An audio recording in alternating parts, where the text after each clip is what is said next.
सदियों से चली आ रही सतभक्ति की ऐसी धारा ऋषियों, मुनियों, देवताओं और त्रिदेवों ने भी जिसका भेद ना पाया। भक्ति तो सभी करते हैं,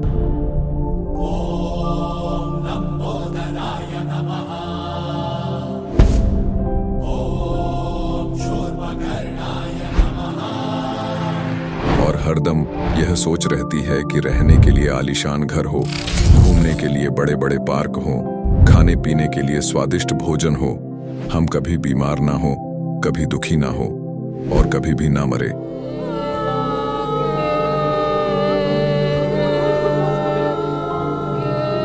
हरदम मौज मस्ती में रहे।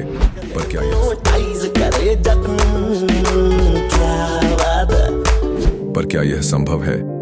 हम सब इतनी भक्ति करते हैं, व्रत करते हैं, श्राद्ध निकालते हैं, कावड़ लेकर आते हैं,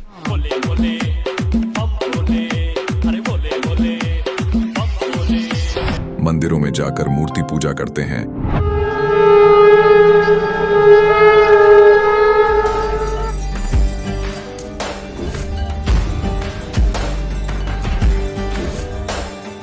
भानुकोटिभास्वरं भवाब्धितारकं परं नीलकण्ठमीप्सितार्थदायकं त्रिलोचनं कालकालमम्बुजाशमक्षशूलमक्षरम्। चर्च में जाकर प्रेयर करते हैं,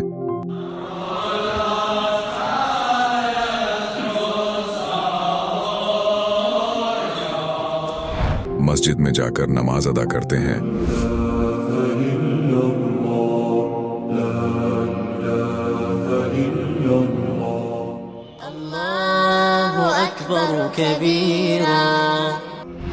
और गुरुद्वारों में जाकर माथा टेकते हैं।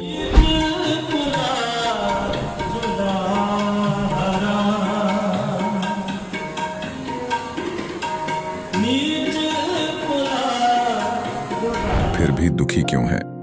लेकिन क्या आप जानते हैं वो कौन सी भक्ति है?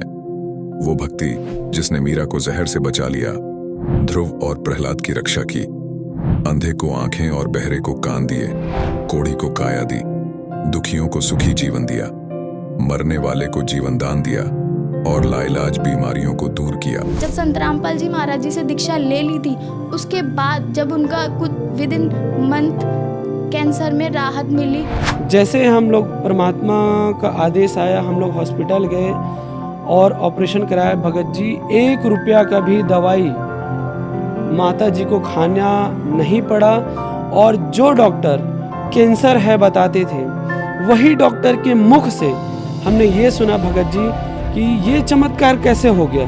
तो हॉस्पिटल में दिखाया तो कैंसर घोषित कर दिया डॉक्टर ने यहाँ।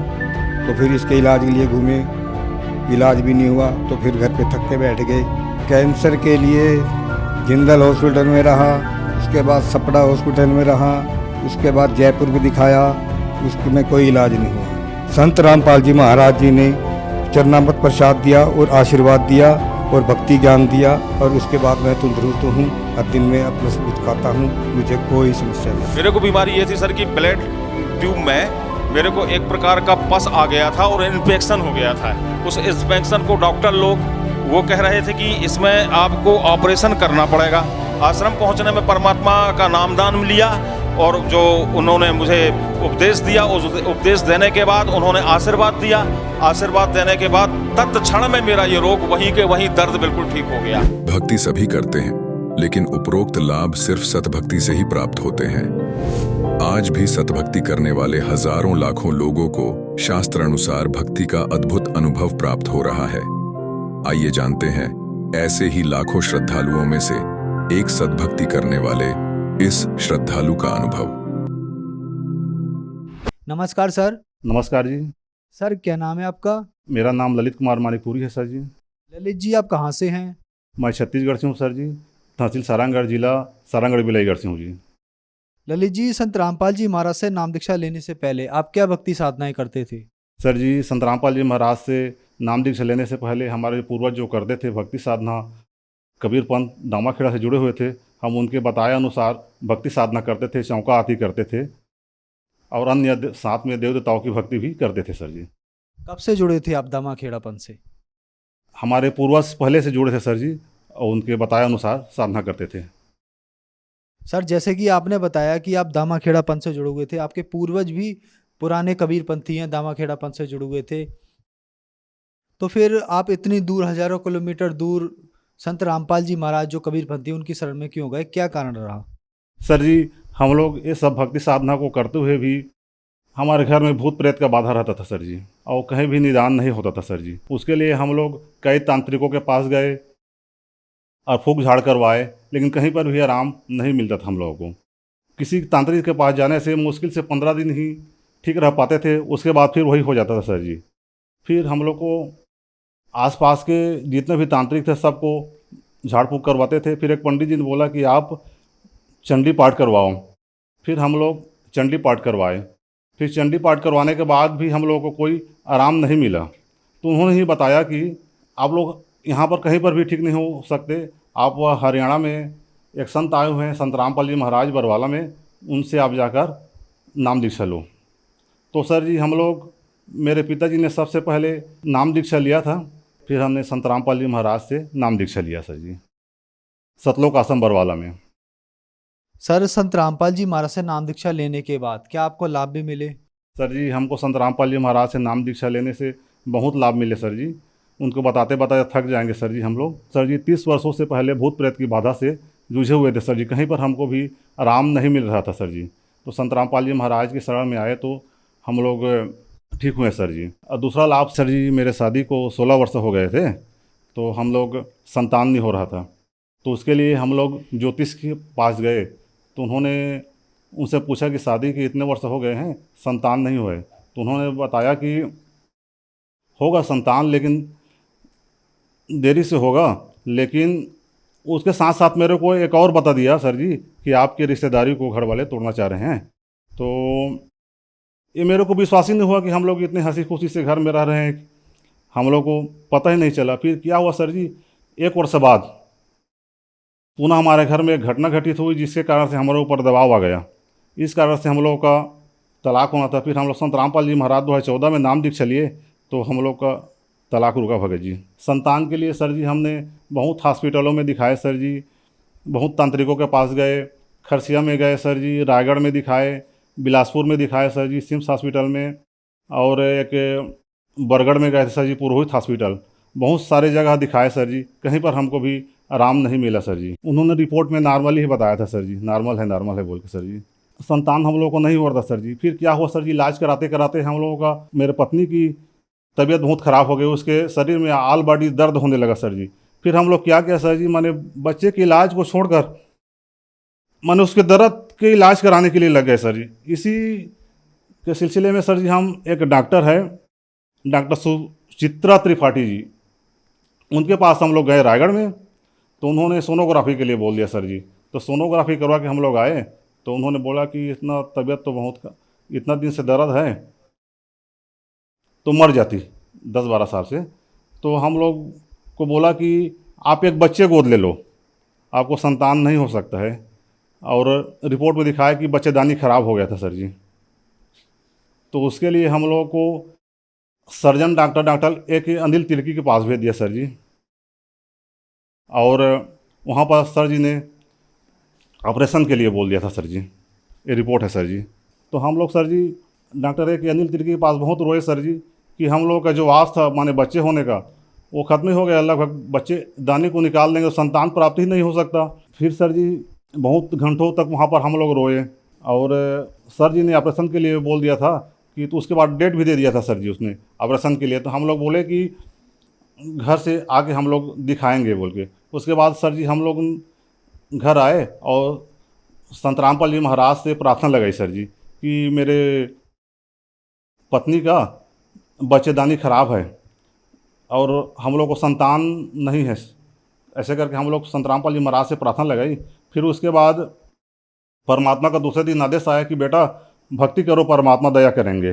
फिर परमात्मा ने दया करी सर जी, उसके बाद हम लोग को संतान प्राप्त हुई सर जी। शादी के 16 साल बाद जी हम लोग संत रामपाल जी महाराज से नाम दीक्षा लिए, तो हम लोगों का बच्चे हुए सर जी। इसके पहले डॉक्टरों ने बता दिया था कि इन लोगों का बच्चा नहीं होगा, ऑपरेशन करना पड़ेगा, वो बच्चेदानी को निकाल करके, ऐसे बोल दिए थे सर जी। मेरे पत्नी का रिपोर्ट है सर जी, इसमें डॉक्टरों ने बोल दिया था सर कि इसके बच्चेदानी को निकालना पड़ेगा, ये उसका रिपोर्ट है सर जी। उसके लिए हम लोग संत रामपाल जी महाराज से प्रार्थना लगाई। उसके बाद उसका बच्चादानी भी ठीक है सर जी, और कोई प्रॉब्लम नहीं है सर जी, बच्चा भी हो गया सर जी। परमात्मा ने इतना चमत्कार करा सर जी कि जिसका बच्चेदानी खराब हो गया था सर जी, उसमें परमात्मा ने 16 साल बाद एक संतान दिया सर जी। सर जी संत रामपाल जी महाराज की कृपा से मुझे 16 साल बाद ये संतान प्राप्त हुआ है सर जी, जो अभी 1.5 साल का हो गया है सर जी, जिसको डॉक्टरों ने मना कर दिया था कि इसका बच्चा नहीं होगा, क्योंकि मेरी पत्नी का बच्चेदानी खराब हो गया था सर जी। वो परमात्मा की कृपा से आज ये बच्चा है सर जी, 1.5 साल का हो गया सर जी। सर, संत रामपाल जी महाराज से नाम दीक्षा लेने के बाद आपको बहुत सारे लाभ मिले। संत रामपाल जी महाराज ने आपको बहुत ही अद्भुत अकल्पनीय लाभ दिए। तो जो दर्शक आज आपको टीवी पर देख रहे हैं और वो भी संत रामपाल जी महाराज से नाम दीक्षा लेना चाहते हैं या आप ही की तरह लाभ प्राप्त करना चाहते हैं, तो उनको क्या करना होगा? सर जी हमारी तरह जो ही जगत के लोग भाई बहन दुखी हैं, जिनका भी संतान नहीं है, वो भी संत रामपाल जी महाराज जी का सत्संग सुने। और विभिन्न सोशल मीडिया साइट प्लेटफार्म पर भी सत्संग चलते हैं, जैसे संत रामपाल जी महाराज फेसबुक पेज और संत रामपाल जी महाराज यूट्यूब चैनल पर भी सत्संग चलते हैं। उसको आप देखकर सुनकर अच्छे से ज्ञान समझकर संत रामपाल जी महाराज से नाम दीक्षा लीजिए और लाभ मिलेंगे सर। धन्यवाद सर। सत साहेब जी। अब जगत गुरु तत्वदर्शी संत रामपाल जी महाराज जी के सत्संग के माध्यम से उस अद्वितीय आध्यात्मिक ज्ञान के बारे में जानते हैं, जिसके माध्यम से आप भी प्राप्त कर सकते हैं ऐसे आध्यात्मिक, मानसिक और भौतिक सुख जो अभी तक आपने सिर्फ मीराबाई, ध्रुव, प्रहलाद जैसे कुछ ही भक्तों की जीवन कथा में सुने होंगे। अब सुनिए तत्वदर्शी संत के संग शास्त्र अनुकूल भक्ति सत्संग, ऐसा अद्वितीय आध्यात्मिक ज्ञान जिसका है सर्वधर्मों के पवित्र शास्त्रों में प्रमाण। परमात्मा ने कहा कि तिनके सुत हैं तीनों देवा, ये अंधर जीव करते हैं सेवा। ये अंधे ज्ञान नेत्रहीन, तत्व ज्ञान नेत्रहीन अंधे प्राणी इन्हीं के ब्रह्मा विष्णु महेश की पूजा करते हैं, तीनों देवताओं की। और परमात्मा कहते हैं तीन देव की जो करते भक्ति, उनकी कदे ना हो वह मुक्ति। गुण तीनों की भक्ति में ये भूल पड़ो संसारे, कहे कबीर निज नाम बिनो कैसे उतरो पारे।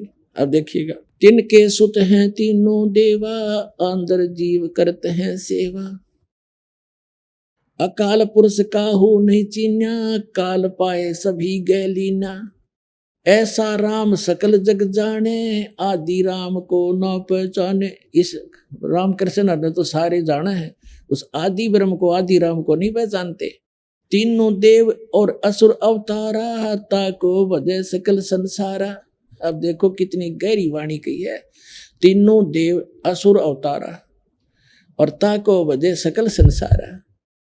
अब क्या बताया परमात्मा ने? तीनों देव ब्रह्मा विष्णु महेश और इनके ही अवतारों को श्री राम और श्री कृष्ण के रूप में सभी पूजा करते हैं, उनकी पूजा करते हैं। देखिए, तीनों देव और असुर अवतारा, ताको भजे सकल संसारा। अब जैसे राम के साथ रावण का भी भजन होता है और कृष्ण के साथ कंस का भी होता है, ये असुर थे। आगे क्या बताया है? तीनों गुण का ये विस्तारा, रजगुण ब्रह्मा सतगुण विष्णु तम गुण शिव जी। धर्मदास मैं कहूँ पुकारा, गुण तीनों की भक्ति में ये भूल पड़ो संसारी। कहे कबीर निज नाम बिना कैसे उतरो पारे। अब ये स्पष्ट हो गया। परमात्मा ने 600 वर्ष पहले ये कथा सुनाई थी सृष्टि रचना। वैसे तो परमात्मा जब आते हैं कबीर जी तभी सुनाते हैं, अपने द्वारा रची हुई सृष्टि को वही बता सकता है। जैसे श्रीमद् भगवद गीता अध्याय नंबर 10 के श्लोक नंबर 2 में गीता ज्ञानदाता कहता है कि मेरी उत्पत्ति को ना ये ऋषि जानते, ना ब्रह्मा विष्णु महेश ये देवता जानते, क्योंकि ये सब मुझसे उत्पन्न हुए। तो जैसे पिता की उत्पत्ति को बच्चे कैसे बताएंगे? वो तो दादाजी बतावेगा। तो वो सबके ग्रैंडफादर, सबके जनक, सबके दाता, सबके परमात्मा वो परमेश्वर कबीर जी हैं, जो जोराहा रूप में काशी में 120 वर्ष रह कर गए। उन्होंने, वो सबके जनक है, उन्होंने आकर ये ज्ञान बताया। जैसे कबीर साहब उन विद्वानों से पूछा करते थे, हमारे आचार्यों और शंकराचार्यों से, कौन ब्रह्मा का पिता है, कौन विष्णु की माँ, शंकर का दादा कौन है, हमको देव बता। तो यहाँ इनकी टाइम टाइम फिस हो जाती, जो कि अदर उम्र है, उनका कोई माता पिता नहीं है, ये लोकवेद सुनाया करते थे। और गरीबदास साहिब जी ने परमात्मा के विषय में बताया है, अनंत कोट ब्रह्मंड का एक रति नहीं भार, सतगुरु पुरुष कबीर हैं ये कुल के सिरजनहार। हम सुल्तानी नानक तारे दादू को उपदेश दिया, जात दुलाहा भेद नहीं पाया वो काशी में कबीर हुआ। तो पुण्यात्मा, कबीर इज गॉड, और ये सृष्टि रचना भगवान ने अपने द्वारा रची हुई पहले ही बताई, और बाद में जो क्रियाएं हुई वो भी बताई। और इसके जो दास ने कबीर परमात्मा के द्वारा बोली हुई अमर वाणी में सच्चिदानंद घन ब्रह्म की वाणी जो 600 वर्ष पहले बोली गई थी और आदरणीय धर्मदास साहिब जी के द्वारा लिपिबद्ध की गई थी, उससे पढ़कर भी सुनाया। और यही प्रमाण आपको आप दास ने सैकड़ों बार पुराणों में, वेदों में और गीता में दिखाया। तो पुण्यात्माओं, कबीर इज गॉड। सौभाग्य आपका, आपको ज्ञान सुनने को मिल रहा है। अब कहते समझा है तो सिर धर पाओ, और बहोर नहीं रे ऐसा दाव। समझ में आ गया तो सिर पर पाँव रख लो, यानी बहुत स्पीड से, अर्थात सब बुराइयों को छोड़ो और जग से नाता कम करो, परंपराएं घटाओ और सफर पर बढ़ो, भगवान के पाने वाले मार्ग पर चलो, अपना कल्याण करवाओ। बोलो सतगुरुदेव की जय।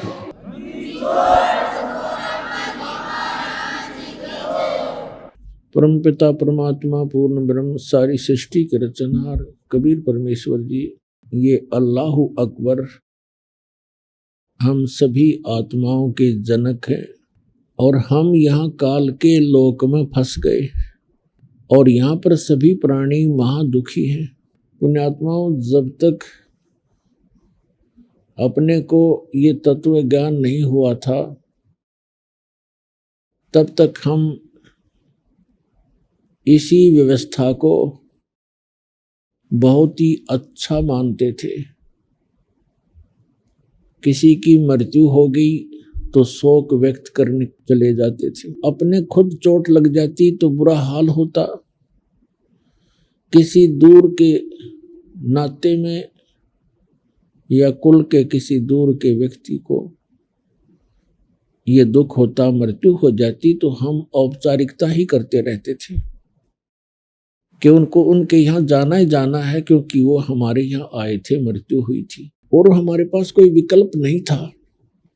जिस कारण से हमने अपने आप को ऐसे ही ढाल लिया,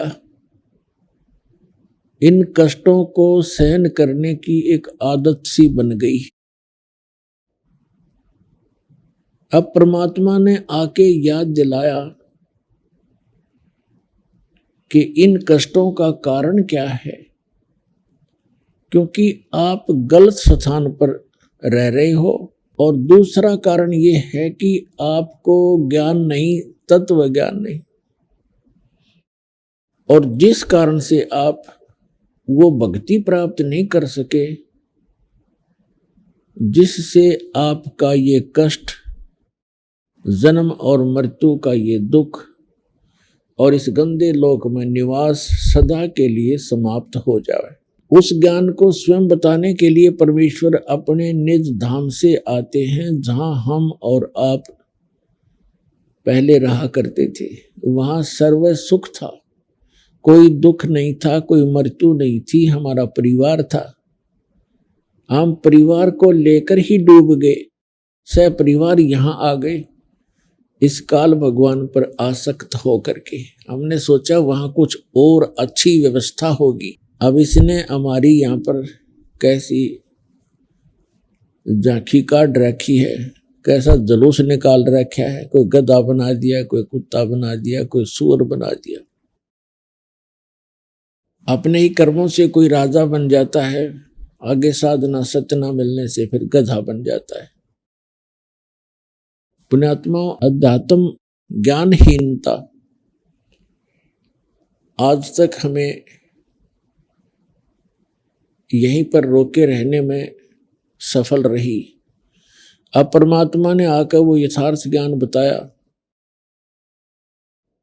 अब उस यथार्थ ज्ञान के अंदर मोक्ष प्राप्ति के लिए, भक्ति साधना को सफल बनाने के लिए कौन कौन से नियम हैं, वो मर्यादा बताई।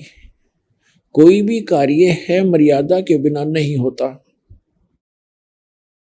इस लोक में परिवार की भी एक मर्यादा होती है, विवाह शादी जैसे नाते होते हैं उनकी भी मर्यादाएं होती हैं।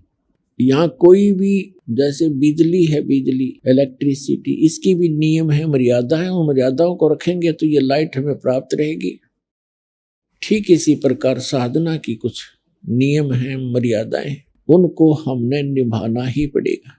इनमें सबसे प्रथम है कि गुरु की आवश्यकता होती है। किसी भी भक्त की साधना गुरु के बिना सफल नहीं हो सकती, और गुरु भी पूरा हो, इनकम्प्लीट गुरु से बात नहीं बनेगी। ज्ञान पूरा हो, पूरा गुरु मिलेगा तो आपको सारी वस्तु ही संपूर्ण मिलेंगी, क्योंकि पूरे का काम पूरा ही होता है। अब गुरु के बिना बात बने नहीं। परमात्मा ने स्वयं आकर के ज्ञान दिया है कि आप जी श्री राम और श्री कृष्ण जी को तो बहुत ही समर्थ मानते हो, और उन्होंने भी गुरु बनाने पड़े। श्री रामचंद्र जी ने वशिष्ठ ऋषि से उपदेश लिया, दीक्षा ली, और तब वो सब लोग जा सके। श्री कृष्ण जी ने दुर्वासा जी से दीक्षा ली, उनके शिष्य बने, तब वो सब लोग जा सके। श्री कृष्ण जी के गुरु के बारे में संदीपनी ऋषि और बीच में आता है। संदीपनी ऋषि से उनको अक्सर ज्ञान हुआ था, जैसे टीचर होते हैं पढ़ाई वाले, शिक्षा वाले, और एक होते आध्यात्मिक टीचर गुरु। तो संदीपनी उनके अक्सर ज्ञान कराने वाले गुरु थे, और दुर्वासा जी उनके अध्यात्म मार्ग के गुरु थे।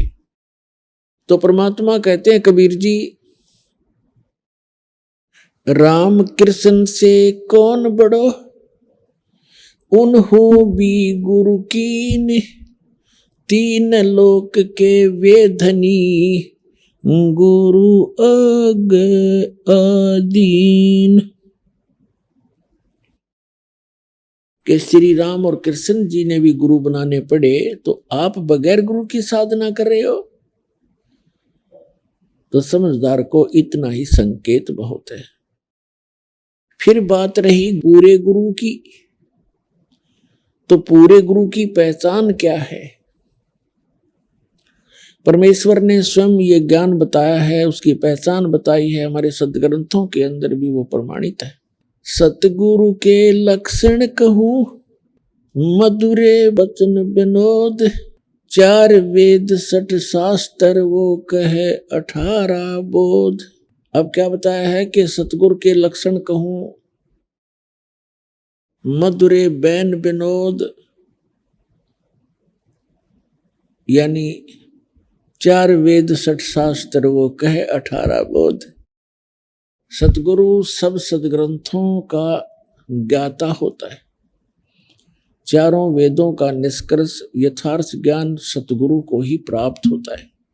और दूसरी पहचान बताई है,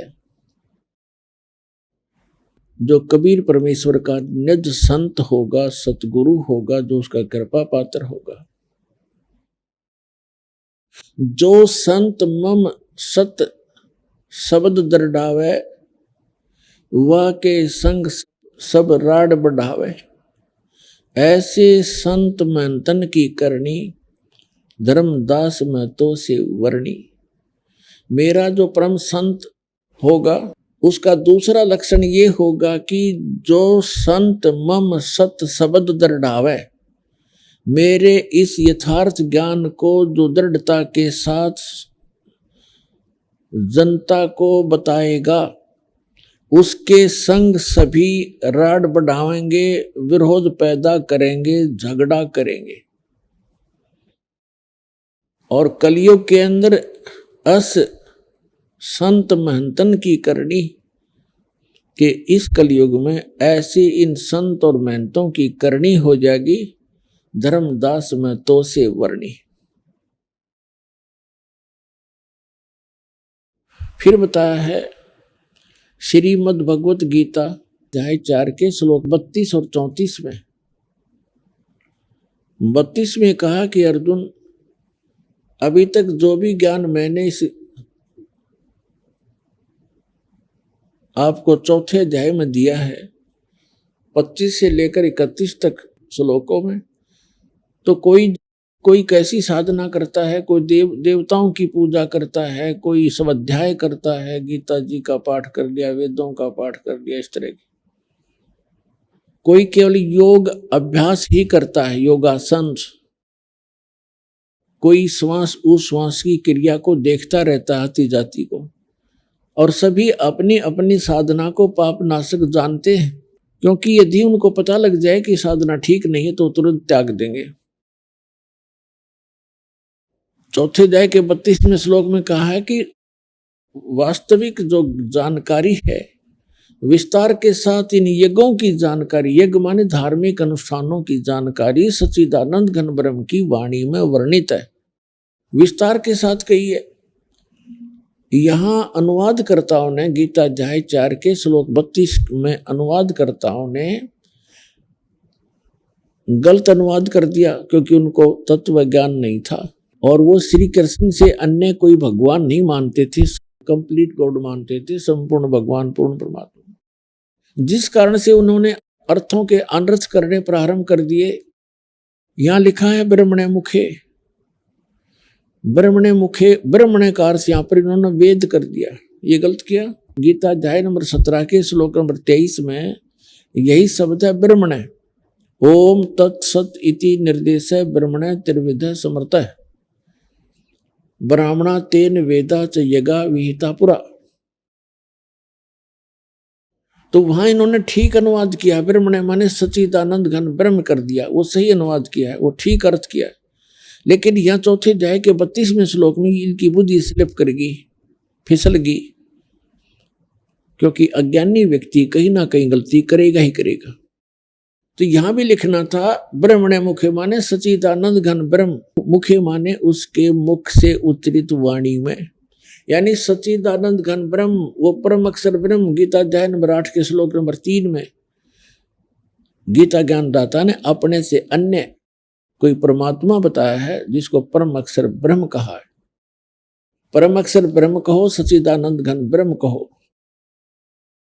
उसने सच्चिदानंद घन ब्रह्म ने अपने मुख कमल से जो ज्ञान कहा है वो तत्व ज्ञान है, और उसके अंदर धार्मिक अनुष्ठानों यज्ञों की जानकारी विस्तार के साथ कही है। चौथे अध्याय के 34वें श्लोक में कहा है, उस तत्व ज्ञान को अर्जुन तू तत्वदर्शी संतों के पास जाकर समझ, उनको दंडोत प्रणाम करने से, कपट छोड़कर सरलता पूर्वक प्रसन्न करने से वो तत्वदर्शी संत तुझे परमात्मा का, उस तत्व ज्ञान का उपदेश करेंगे। अब तत्वदर्शी संत ही परमात्मा के उस तत्व ज्ञान से परिचित होता है, वो पूर्ण सतगुरु होता है। अब इससे एक तो ये बात सिद्ध होगी कि श्रीमद् भगवत गीता के अंदर वो ज्ञान नहीं है जो तत्व ज्ञान है। नहीं तो यहाँ गीता ज्ञानदाता कह देता कि तत्व ज्ञान 17वें अध्याय में है या 16वें अध्याय में, वहां पढ़ लिए, या एक अध्याय और बना देता 19वां। उसको खुद ज्ञान नहीं है, इसलिए उसने एक ऑप्शन छोड़ दिया है कि ये ज्ञान तत्वदर्शी संत ही बता सकते हैं, उनसे सुनो। अब गीता अध्याय नंबर 15 के श्लोक नंबर 1 के अंदर तत्वदर्शी संत की पहचान बताई है। ऊर्ध्व मूलम अधः शाखम अश्वत्थम प्राहु अवम छंदासी यस्य पर्णानि ये तम वेद स वेदवित्। इसका अर्थ बनता है कि ऊपर को जड़ वाला और नीचे को शाखा वाला, ये संसार रूपी अविनाशी पीपल का वृक्ष जानो। और छंदासी यस्य पर्णानि, जिसके छंद माने विभाग, पत्ते आदि जिसके विभाग हैं। और ये तम वेद, और जो इस संसार रूपी वृक्ष के सर्वांग सभी पार्ट्स को, ऑल पार्ट्स को बता देगा, स वेदवित, वह वेद के तात्पर्य को जानने वाला है, वह तत्वदर्शी संत है। तो पुण्यात्मा, परमेश्वर कबीर जी जो परम अक्षर ब्रह्म हैं, सच्चिदानंद घन ब्रह्म हैं, वे स्वयं आए थे भारतवर्ष की पावन धरती पर सन 1398 में पवित्र नगरी काशी में, और वहाँ काशी नगर से बाहर एक सरोवर के अंदर विकसित कमल के फूल के ऊपर आके नवजात शिशु का रूप धारण किया था। वहां से नीरू नीमा नाम के पति पत्नी दुल्हा प्रतिदिन स्नानार्थ जाया करते थे, क्योंकि लहर तारा तालाब गंगा के स्वच्छ जल से वर्षा के दिनों में जब गंगा फुल स्विंग पर चलती थी, फुल भर के लहरों के द्वारा गौ घाट के ऊपर से उछल उछल कर लहरों के द्वारा उस झील के अंदर वो पानी संग्रहित हो जाता था, जो सारा वर्ष पर्याप्त रहता था। बहुत सुंदर जल गंगा का होता था। वो प्रतिदिन वहां स्नान करने जाया करते थे, क्योंकि यही नीरू नीमा उसी जीवन में ब्राह्मण ब्राह्मणी थे। मुसलमानों ने उनको जबरदस्ती मुसलमान बना दिया था, और हिंदुओं ने मुसलमानों को गंगा में स्नान करने पर प्रतिबंध लगा दिया था घाट के ऊपर। तो उसके बाद ये मुसलमान बना दिए गए थे बाई फोर्स, तो इनके पास कोई विकल्प रहा नहीं था, जुलाहे का काम करने लग गए।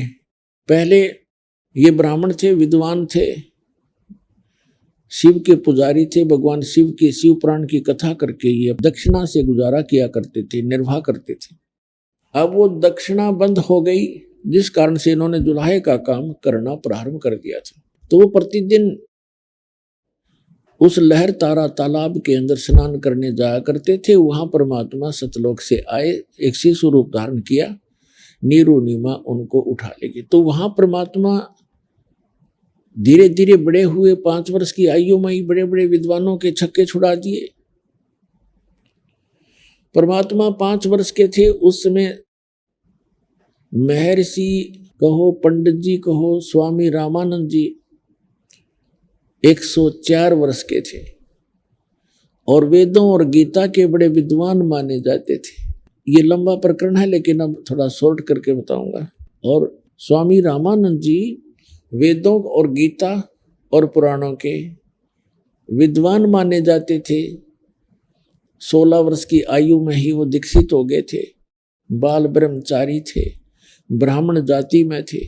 वहाँ लगभग 1400 उन्होंने शिष्य ऋषि बना रखे थे, जो उनके द्वारा बताए गए वेद और गीता और पुराणों के ज्ञान को आगे जनता में प्रवचन किया करते थे, बताया करते थे। अब दास ये बताने जा रहा आपको कि तत्वदर्शी संत भी परमात्मा कबीर जी स्वयं ही थे, और उसके पश्चात जिन महापुरुषों को मिले वो तत्वदर्शी संत थे। कौन कौन? आदरणीय धर्मदास साहिब जी, आदरणीय मलुकदास साहिब जी, आदरणीय नानक साहिब जी, आदरणीय दादू साहिब जी, आदरणीय गरीबदास साहिब जी, गांव छुरानी, जिला झज्जर, हरियाणा वाले, आदरणीय गीसा दास जी, गांव खेखड़ा, अब जिला बागपत हो गया, बागपत, पहले मेरठ जिला था, उत्तर प्रदेश वाले।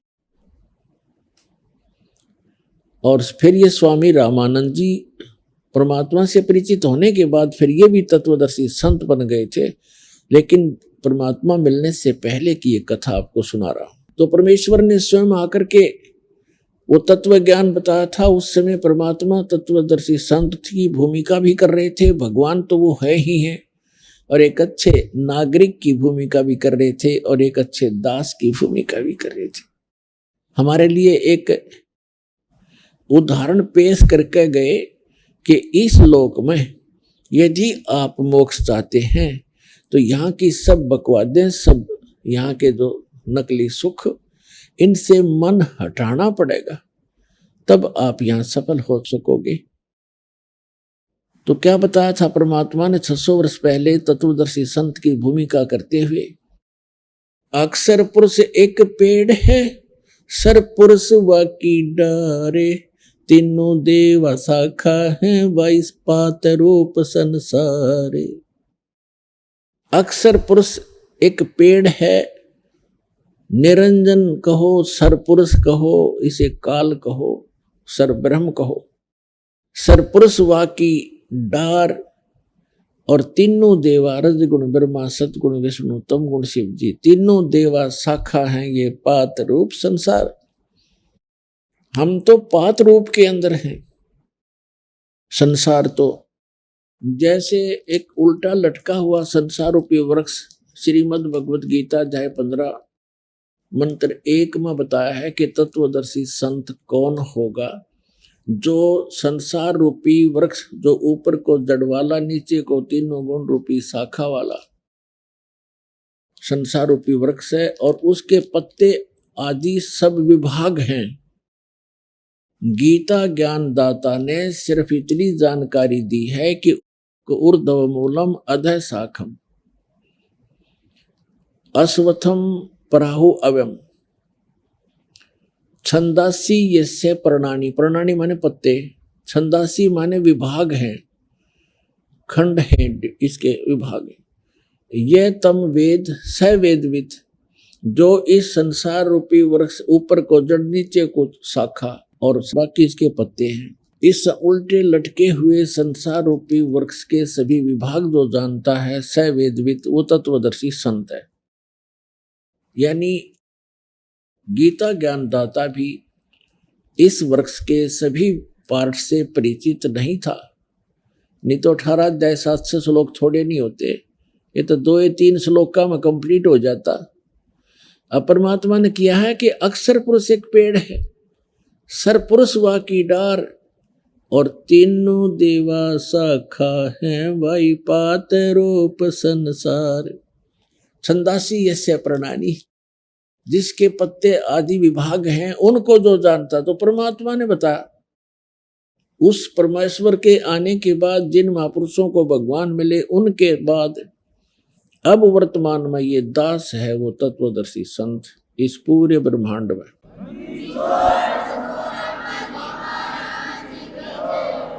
पुण्यात्मा, अपनी आप महिमा करना अच्छा सा नहीं लगता, लेकिन मेरी मजबूरी बन गई, क्योंकि हमारे भगवान ने भी अपनी जानकारी आप पर बताई थी। हम ही अलख अला हैं, कुतुब गोस और पीर, गरीबदास खालिक धनी, हमरा नाम कबीर। ए स्वामी सृष्टा में, सृष्टा माने सारी सृष्टि का रचने वाला, ए स्वामी सृष्टा में सृष्टि हमारा तीर, और दास गरीब, गरीबदास जी बता रहे हैं भगवान की महिमा। जैसे तुलसीदास जी ने श्री रामचंद्र जी की रामायण लाखों वर्ष पहले की घटना जो कि तो अपने सिंपल भाषा में चित्रार्थ कर दी थी, ऐसे ही परमेश्वर से परिचित होने के बाद आदरणीय गरीबदास साहिब जी ने परमात्मा की महिमा अपनी अमरवाणी में आंखों देखा भगवान को, और सारे ब्रह्मांडों को, सारे लोकों को चित्रार्थ की। तो यहाँ गरीबदास जी का नाम इसलिए आता है, गरीबदास जी बता रहे हैं भगवान ने ऐसे कहा, ए स्वामी सृष्टा में, रामानंद जी से कहा था, ए स्वामी सृष्टा में और सृष्टि हमारे तीर, ये सारा संसार, सारी सृष्टि, अनंत असंख्य ब्रह्मांड, ये मेरे तीर, मेरे आधार हैं, और दास गरीब अधर बसूं। परमात्मा कबीर जी कहते मैं ऊपर रहता हूं, अवगत सत्य कबीर, अवगत माने प्रोक्ष, जिसको कोई नहीं जान सका उसकी रजा के बिना। दास गरीब अधर बसो, मैं ऊपर रहता हूं, सतलोक में निवास है मेरा। और अविगत सत कबीर, सत कबीर माने अविनाशी कबीर। अब यहाँ आपको वो चित्र दिखाता हूं जो परमात्मा ने 2 पंक्तियों में, 1 श्लोक में सारा ही कह दिया। अक्षर पुरुष एक पेड़ है, सरपुरुष वाकी डार, और तीनों देवा शाखा है, ये पात रूप संसार। देखिएगा, ये है गीता ज्ञान दाता ने सिर्फ इतना कहा है इस संसार रूपी वृक्ष के बारे में। ऊपर को जड़ और नीचे को शाखा वाला, ये संसार रूपी वृक्ष है, पीपल का वृक्ष समझो। और छंदासी यस्य प्रणानी, प्रणानी माने पत्ते, छंदासी यस्य प्रणानी, जिसके छंद जो हैं ये पत्ते हैं, ये भाग विभाग है। छंदासी यस्य प्रणानी यानी इसके छंदों का जो विभाग बताएगा, छंद पत्ते आदि इसके विभाग हैं। और ये तम वेद से वेदवित, परमात्मा ने केवल इतना बताया है, जैसे जमीन से बाहर जितना पोर्शन पेड़ का होता है उसको पेड़ कहते हैं और तने पर आधारित होता है। तो परमेश्वर ने कहा कि अक्षर पुरुष एक पेड़ है, ये तना तो अक्षर पुरुष समझो, और सरपुरुष बाकी डार, ये मोटी डार निकला उसमें से एक, और तीनों देवा शाखा हैं, ये पात रूप संसार। तीनों देवा शाखा है, रजगुण ब्रह्मा जी, सतगुण विष्णु जी, तमगुण शिव जी, ये शाखा है। और हम यहाँ पात रूप संसार, हम यहाँ पात रूप में हैं। अब ये बताया परमेश्वर ने कि अक्षर पुरुष एक पेड़ है, सरपुरुष वाकी डार, और तीनों देवा शाखा हैं, ये पात रूप संसार। परमात्मा ने अपने द्वारा रची हुई सृष्टि को कंप्लीट बताया है, लेकिन इन्होंने ये जड़ छोड़ दिया। मूल कौन है, ये दास भेजा मूल बताने के लिए, या वो महापुरुष भेजे, लेकिन उनको मना कर दिया था कि अभी ये तत्व ज्ञान सार्वजनिक नहीं करना है। धर्मदास मेरी लाख दुहाई, ये मूल ज्ञान कहीं बार न जाई। मूल ज्ञान बाहर जो पढ़ी, बिचली पीढ़ी हंसनी तरही। और मूल ज्ञान ये तत्व ज्ञान और सार शब्द तब तक छुपाई जब तक द्वादश पंथ ना मिट जाई। तो ये अभी तक छुपा के रखना था। ये 12 पंथ, 12वां पंथ गरीबदास पंथ है। इसके अंदर ही परमात्मा ने कहा था कि 12वें पंथ में हम ही आएंगे, जो 12वां पंथ चल चुका होगा। और जब कलयुग 5500 वर्ष बीत गया होगा लगभग, तब हम आएंगे। वो परमेश्वर नहीं आए तो दास को भेज दिया, उस सारी संपूर्ण अध्यात्म ज्ञान से युक्त करके। अब देखिएगा, अब ये अक्षर पुरुष कौन है? ये परम अक्षर ब्रह्म, ये पूर्ण परमात्मा है। ये है पूर्ण ब्रह्म, परम अक्षर ब्रह्म। पूर्ण ब्रह्म कहो, परमेश्वर कहो, परम अक्षर ब्रह्म कहो। ये तो संसार रूपी वृक्ष की मूल है, जड़ है, जिससे सभी को आहार मिलता है, जो सबका पालन पोषण करने वाला है, धारण पोषण करने वाला है, और जिसने सभी ब्रह्मांडों की रचना की है, जिससे सबकी उत्पत्ति हुई है। ये देखिएगा, ये है, ये परम अक्षर ब्रह्म है। ये दास बताने के लिए भेजा। परमात्मा ने कहा था कबीर अक्षर पुरुष एक पेड़ है और निरंजन वाकी डार, इसको सरपुरुष कहो चाहे निरंजन कहो, और तीनों देवा शाखा है, ये पात रूप संसार। अब आप कंप्लीट देखिएगा, ये संसार रूपी पीपल का वृक्ष, ये संपूर्ण एक संसार रूपी वृक्ष को देखे। ये है कंप्लीट संसार रूपी वृक्ष। गीता ज्ञानदाता ने कहा कि ऊर्ध्व मूलम अधः शाखम, ऊपर को जड़ और नीचे को शाखा वाला ये संसार रूपी पीपल का वृक्ष अविनाशी का है। छंदासी यस्य पर्णानि, बस ये इसके पत्ते आदि उसके भेद हैं। ऊपर को जड़ और ये शाखा और ये पत्ते इसके विभाग हैं, और जो इनको जानता है वह तत्वदर्शी संत है। तो परमात्मा स्वयं ही तत्वदर्शी संत बनकर आए थे, और उन्होंने ये ज्ञान परमात्मा ने स्वयं बताया था। अपने द्वारा रची हुई सृष्टि को उन्होंने ही बताया था। तो प्रसंग चल रहा है पूर्ण सतगुरु की पहचान। इसमें कोई भाषा विशेष का विशेष योगदान नहीं है। कोई यूं कहे कि किसी को संस्कृत नहीं आती, वो कैसा संत, कैसा विद्वान, नहीं। भाषा का काम अपने विचारों को दूसरे तक पहुंचाना, बस इतना ही काम पर्याप्त है। तो दास बताने जा रहा है कि परमात्मा 5 वर्ष के हुए, बड़े बड़े विद्वानों के छक्के छुड़ा दिए।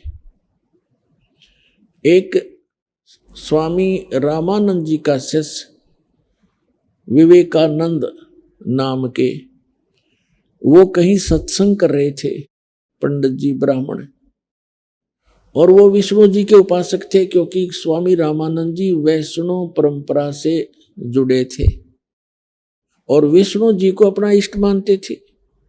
अभी तक हम जो देखा करते थे, जो विष्णु जी को इष्ट मानकर अपना भक्ति साधना करता था, वो विष्णु जी को ही सर्वशक्तिमान बताया करता, और यहां तक कहा करते विष्णु जी ही ब्रह्मा का रूप धारण करके उत्पत्ति करते हैं, वही सतीची करते हैं विष्णु रूप धारण करके, और वही शिव रूप धारण करके संहार करते हैं। और जो शिव जी का पुजारी होते थे, वो कहते थे भगवान शिव ही सर्वेश्वर हैं, सर्वेश्वा हैं, यही ब्रह्मा रूप में उत्पत्ति करते हैं, विष्णु रूप में सतीची करते हैं, और शिव रूप में ये संहार किया करते हैं। तो ये केवल दंत कथा थी, लोक वेद था, कोई झूठ और बकवाद थी, ये अज्ञानी व्यक्तियों की सोच थी। पुण्यात्मा, इससे पहले थोड़ा सा आपको और बता दूं कि एक दिन परमात्मा ने देखा कि गुरु के बिना मोक्ष तो किसी का होगा नहीं, और परमेश्वर को कोई गुरु की आवश्यकता नहीं थी। इसलिए परमेश्वर कबीर जी ने हमारे लिए कि आने वाले समय में काल का दाव ना लग जावे, क्योंकि काल के मनमुखी पंथ बहुत चलेंगे जो श्रद्धालुओं को भ्रमित किया करेंगे, उसके लिए उन्होंने स्वयं गुरु धारण करना अनिवार्य समझा।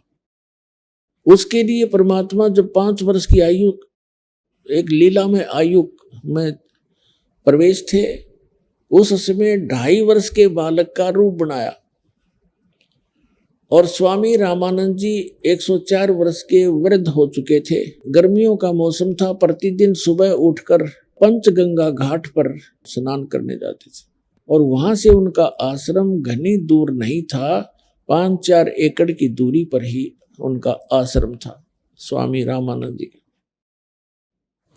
स्वामी रामानंद जी ब्राह्मण के अतिरिक्त किसी को दीक्षा नहीं देते थे, केवल ब्राह्मणों को शिष्य बनाते थे, उन्हीं को आध्यात्मिक शिक्षा देते थे।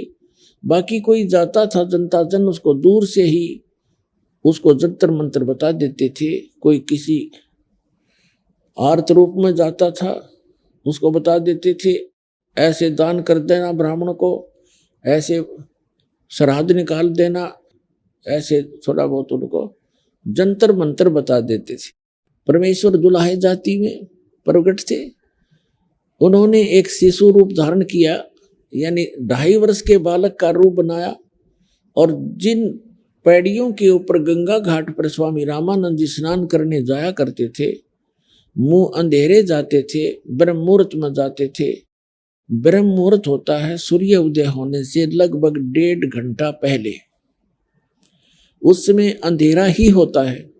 तो स्वामी रामानंद जी पौड़ियों पर नहाने के लिए नीचे को उतर रहे थे, जल के निकट पहुंचने के लिए। अंधेरे में परमात्मा दिखाई नहीं दिए। परमात्मा 2.5 वर्ष के बालक का रूप धारण करके पौड़ियों पर लेट गए, पैड़ियों पर। और कबीर परमात्मा जब लेटे हुए थे बालक रूप में, तो स्वामी रामानंद ब्राह्मण की खड़ाऊं, पैर का जूता समझो, वो लकड़ी की पहनते थे खड़ाऊं, वो परमात्मा के सिर में लगी। जैसे बालक रोता है ऐसे परमात्मा ने रोने की लीला की। रामानंद जी एकदम झुके, उन्होंने सोचा कोई बालक है यहाँ पर और उसको चोट आ गई, क्योंकि साधु संत दयालु होते हैं। ज्यों ही स्पीड से झुके, उनके गले में एक कंठी होती है, कंठी, माला कंठी बोलते हैं उसको, उसमें केवल एक तुलसी की लकड़ी का मणका होता है, मनिया, और कुछ नहीं होता, शेष धागा होता है। वो स्वामी रामानंद जी के गले से निकल गए और परमात्मा के कबीर जी के गले में डल गई।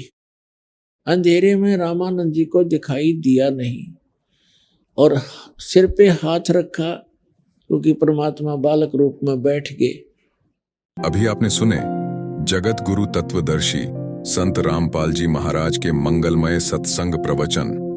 आइए अब सुनते हैं उन भक्तों के अनुभव जिन्होंने संत रामपाल जी महाराज के प्रमाणित ज्ञान से प्रभावित होकर नाम दीक्षा लेकर अनेकों लाभ प्राप्त किए।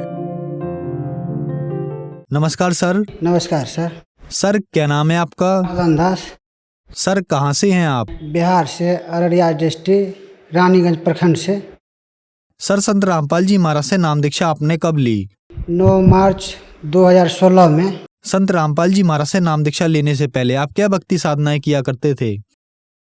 केवल शिवरात्रि व्रत करते थे, इसके सिवा और कोई भक्ति हम नहीं कर रहे थे। फिर आप संत रामपाल जी महाराज की शरण में कैसे आए? संत रामपाल जी महाराज के शरण में ऐसे आए, किसी भगत ने मेरे को एक ज्ञान गंगा पुस्तक दिया।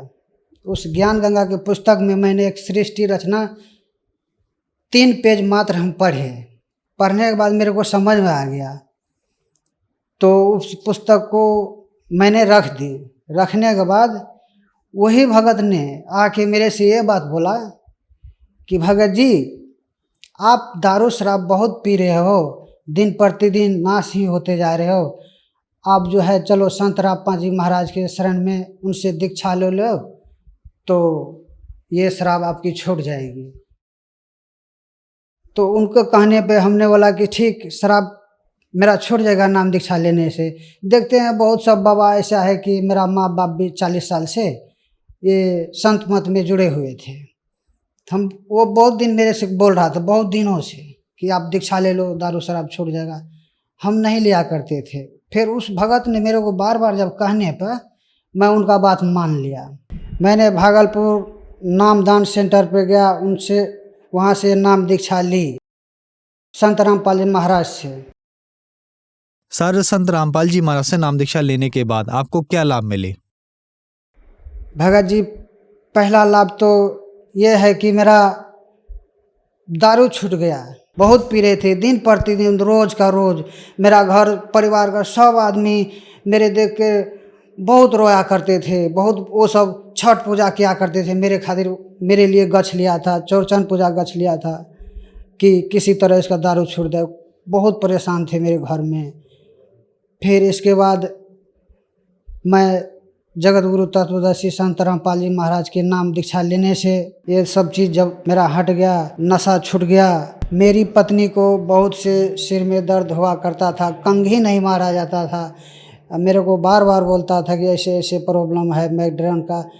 तो हम दिन प्रतिदिन चिंता में रहते थे कि कैसे इलाज होगा। हम गरीब आदमी थे, कहाँ से इतना पैसा लाएंगे, पूर्णिया पटना जाना पड़ेगा। लेकिन मालिक का दया हुई, हम चले गए हिसार। हिसार से आए पेशी करके।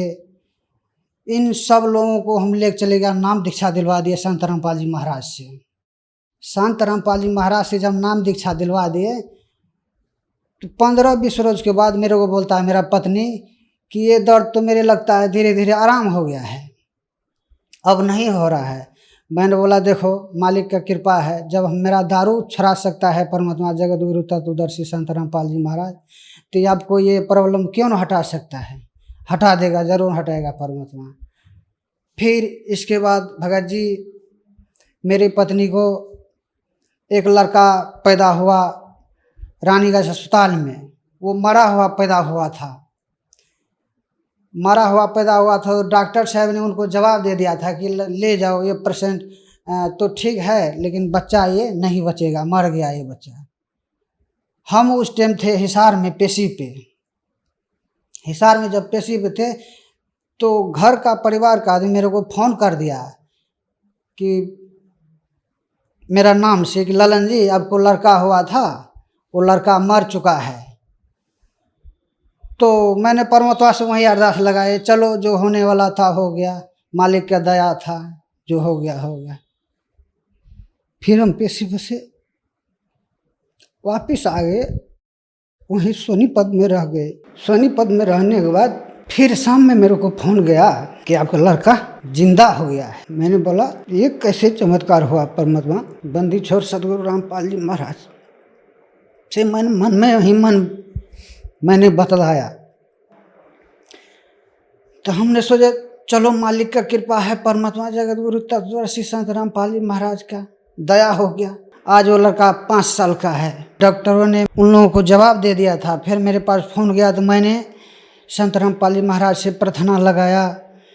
फिर बाद में मेरे को फ़ोन गया कि लड़का जिंदा हो गया संत रामपाल जी महाराज की दया से। एक रोज़ की बात है भगत जी, हम सब बाल बच्चे नाम लिए हुए थे। मेरा बड़ा भाई भी था, मतलब वो एटो था। एटो में सब जितने भी थे हम भगत ही थे। तो हम साइड में बैठे हुए थे। मोटरसाइकिल को हम देख रहे थे अपने नज़र से कि मोटरसाइकिल आ रहा उस साइड में, मैं टेम्पो पे बैठा हूँ। वो मोटरसाइकिल सीधे आके मेरे टेम्पुए में घुस गया। टेम्पो में घुसने के बाद मेरे टांग में बहुत ज़ोर से यहाँ पर मारा। तो हम सोचे कि हड्डी टूट गया। उस टाइम मैं परमात्मा का दिया हुआ जगत गुरु तत्वदर्शी संत रामपाल जी महाराज की दिया हुआ मंत्र सतनाम जाप करते हुए आ रहे थे। हमने बोला कि हड्डी टूट गया। उसका डिक्की जो है मोटरसाइकिल के बक्स जो है वो चूर चूर हो गया। बहुत सी लोग वहाँ पर जमा हो गया, बहुत से जगत का लोग देखने लग गया कि एक्सीडेंट बहुत भयंकर हो गया, आवाज़ हो गया इतना बड़ा। लेकिन मैं टेम्पो से निकला सही सलामत, बहुत अच्छा, मेरे को कुछ नहीं हुआ। सिर्फ पानी निकल रहा था उसमें से जहाँ पर चोट लग रहा था। मेरे को देख के लोग हैरान हो गया, मोटरसाइकिल टूट गया लेकिन आपका कुछ नहीं हुआ। सबसे बड़ा चमत्कार जीवन में ये हुआ। फिर इसके बाद परमात्मा ने ये हाथ अभी तक टूटा हुआ है। चमत्कार परमात्मा ने ऐसे आया, मेरे को हाथ पकड़ के उठा के, हम रो रहे थे बेड पे, रो रहे थे। परमात्मा आया, मेरे को बोला बेटा तुमने गलती कर दिया है, ये हाथ टूट गया तो तुम जाके एक्सरे करा लो, एक्सरे करा के देख लेना कि क्या प्रॉब्लम है। हम जाके एक्सरे कराए तो ये हड्डी टूटा हुआ था, इधर से भी इधर से भी। डॉक्टर मेरे को वजन बाल्टी उठवाया, तसले उठवाया हाथ से, हमने सारा काम कर दिया। डॉक्टर मेरे को देख रहा है मुँह कि भाई आप सारा काम कर रहे हैं, हड्डी आपका टूटा हुआ है। वो बोला प्लास्टर करवाओ। मैंने बोला कि नहीं प्लास्टर नहीं करवाऊंगा। तत्वदर्शी संत रामपाल जी महाराज पे विश्वास है मुझे, मैं ठीक हो जाऊंगा। प्लास्टर हम नहीं करवाए डॉक्टर से, मेरा हाथ अभी आज ठीक है, मैं सारा काम कर सकता हूँ, वजन से वजन उठा लेता हूँ, लेकिन इस हड्डी में कोई प्रॉब्लम नहीं है संत रामपाल जी महाराज की दया से। मैंने दारू छोड़ दिया, मेरा पत्नी का सर में दर्द था वो ठीक हो गया। इसके बाद मेरा लड़का जो मर गया था अस्पताल में वो जीवित हो गया।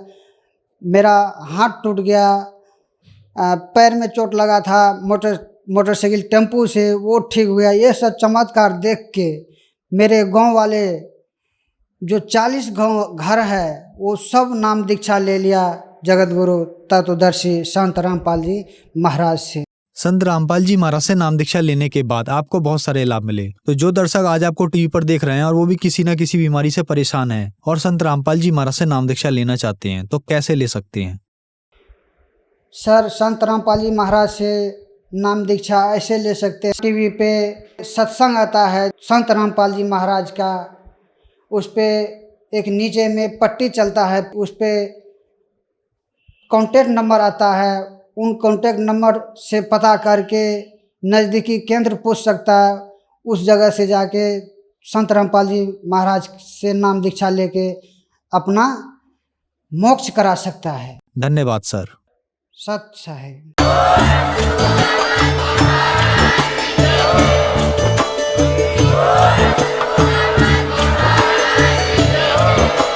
तपाई सुन्दै हुनुहुन्थ्यो जगत गुरु तत्वदर्शी सन्त रामपालजी महाराजजीको मङ्गल प्रवचन। अधिक जानकारीका लागि भिजिट गर्नुहोस् हाम्रो वेबसाइट www.jagatgururampalji.org। सन्त रामपालजी महाराजजीको शुभ आशीर्वादले पूरा विश्वभरमा 500 भन्दा पनि अधिक मन्त्र दीक्षा केन्द्रहरू छन्, जसमा सन्त रामपालजी महाराजजीद्वारा अनलाइन निशुल्क मन्त्र दीक्षा दिँदैछ। आफ्नो नजिकको मन्त्र दीक्षा केन्द्र पत्ता लगाउनका लागि सम्पर्क गर्नुहोस् 98 511 89 381।